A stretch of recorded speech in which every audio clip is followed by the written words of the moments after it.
Komunikasi merupakan penyampaian informasi dalam sebuah interaksi tatap muka yang berisi ide, perasaan, perhatian, makna, serta pikiran yang diberikan pada penerima pesan dengan harapan si penerima pesan menggunakan informasi tersebut untuk mengubah sikap dan perilakunya.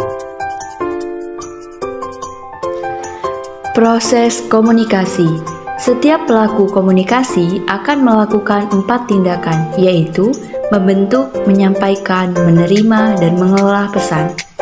Beberapa faktor yang mempengaruhi proses komunikasi: perkembangan, persepsi, nilai, latar belakang, sosial budaya, emosi, jenis kelamin, pengetahuan, peran, dan hubungan, serta lingkungan dan jarak.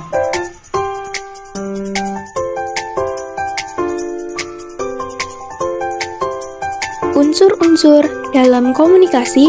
Unsur ini biasa disebut sebagai komponen atau elemen dari komunikasi.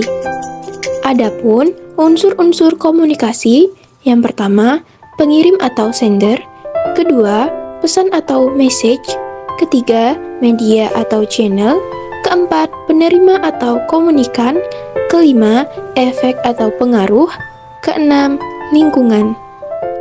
Perspektif komunikasi.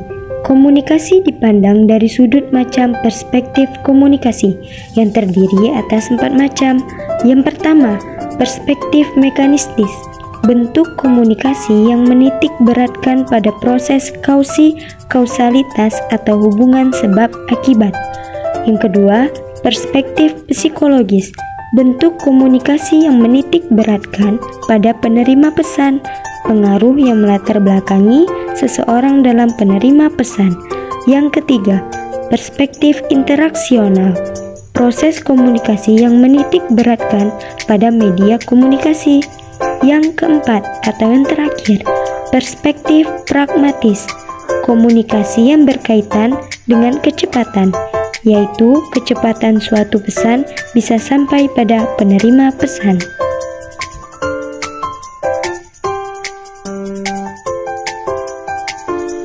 Karakteristik atau prinsip dasar komunikasi.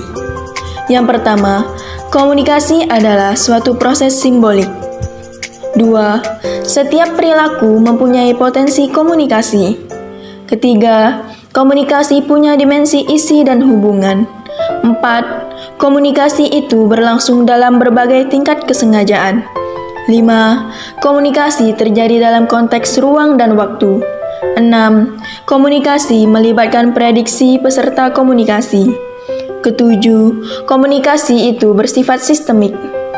8. Semakin mirip latar belakang sosial budaya, akan semakin efektif komunikasi. 9. Komunikasi bersifat non-sekuensial. 10.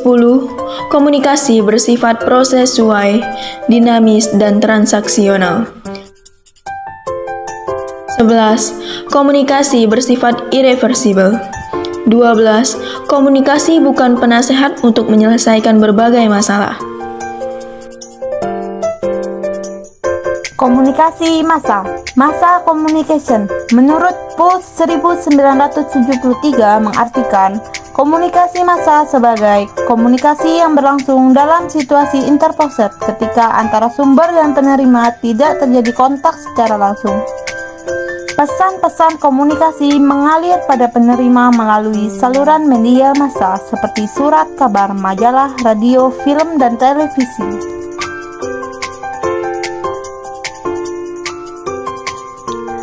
Ciri-ciri komunikasi massa menurut Canggar H. 2004 adalah: yang pertama, sifatnya terbuka dengan pesan yang umum. Yang kedua, penerimaannya variatif dengan khalayak yang jumlahnya besar, heterogen, dan anonim. Yang ketiga, sumber dan penerima dihubungkan oleh saluran yang telah diproses secara mekanik. Yang keempat, sumbernya dari suatu lembaga atau institusi yang terdiri atas banyak orang, seperti reporter, penyiar, editor. teknisi, dan lain-lain. Yang kelima, pesan komunikasi berlangsung satu arah. Yang keenam, tanggapan balik lambat atau tertunda. Yang ketujuh, proses penyampaian pesannya lebih formal, terencana, dan lebih rumit.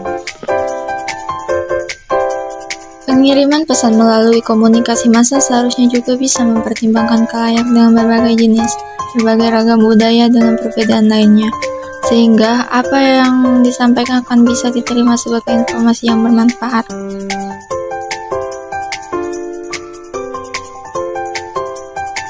Oleh karena itu, tujuan dari komunikasi massa secara komprehensif adalah informatif, sosialisasi, motivasi, simulator, edukasi, memajukan kebudayaan, rekreasi, dan mempersatu bangsa.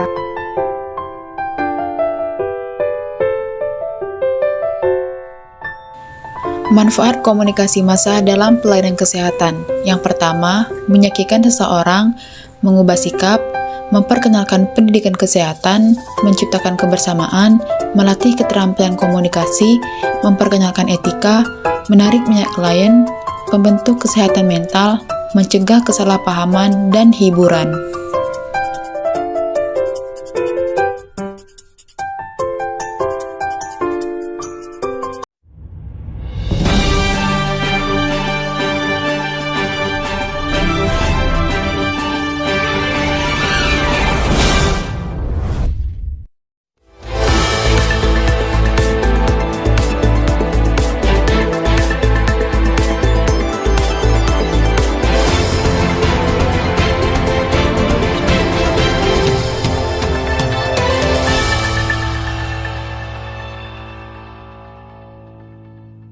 Salam sehat pemirsa, Akper News kembali hadir di sela-sela aktivitas Anda.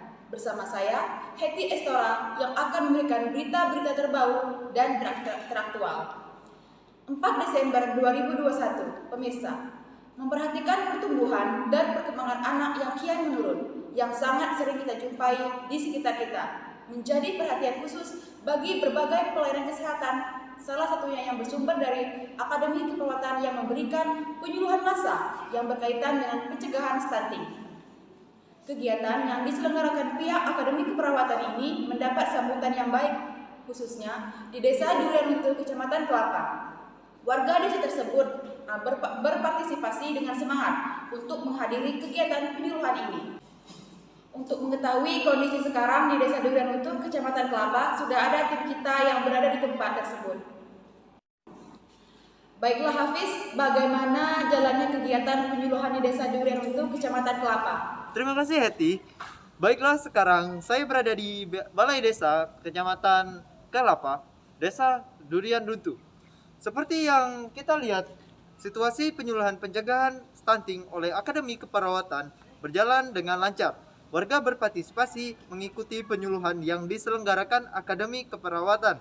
Untuk mengetahui lebih lanjut, dan bersama saya Pelawat Lena, salah satu perawat Akademi Keperawatan. Apa tujuan utama dari diselenggarakan kegiatan penyuluhan? Tujuan utama dari penyelenggaraan penyuluhan ini adalah untuk menambah pengetahuan para orang tua untuk memenuhi kebutuhan anaknya agar pertumbuhan dan perkembangan anaknya lebih baik. Oh, baiklah. Terus, bagaimana bisa pihak Akademi Keperawatan memilih Desa Durianuntu ini sebagai salah satu tempat diselenggarakan penyuluhan? Karena menurut pandangan kesehatan, desa ini menjadi urutan nomor 2 untuk kasus stunting pada anak. Dan menurut saya, para orang tua kurang memahami cara pencegahan stunting. Apa harapan Anda untuk masyarakat mengenai pertumbuhan dan perkembangan anak? Harapan saya, anak-anak di Desa Durianuntu ini terpenuhi akan nutrisi untuk pertumbuhan dan perkembangannya. Dan para orang tua lebih mengetahui dan memahami serta memantau pertumbuhan dan perkembangan anaknya.